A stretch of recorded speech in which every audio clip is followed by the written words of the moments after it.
এখন tower shape যে অ্যারাবিকানগুলো হয় না, টাওয়ার শেপ অ্যারাবিকানগুলো মোটামুটি গর্জি যে ভ্যারাইটি আছে ওটা দিয়ে এই টাওয়ার শেপ করা হয়।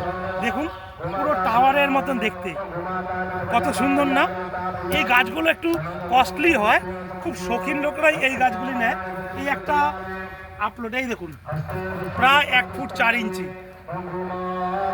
এসব গর্জি অ্যারাবিকামের গর্জি ভ্যারাইটি এই এরকমভাবে টাওয়ার শেপ করে।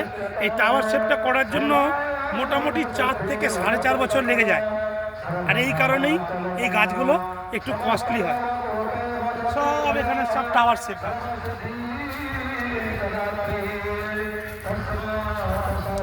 এটা মোটামুটি 3 বছর লেগেছে।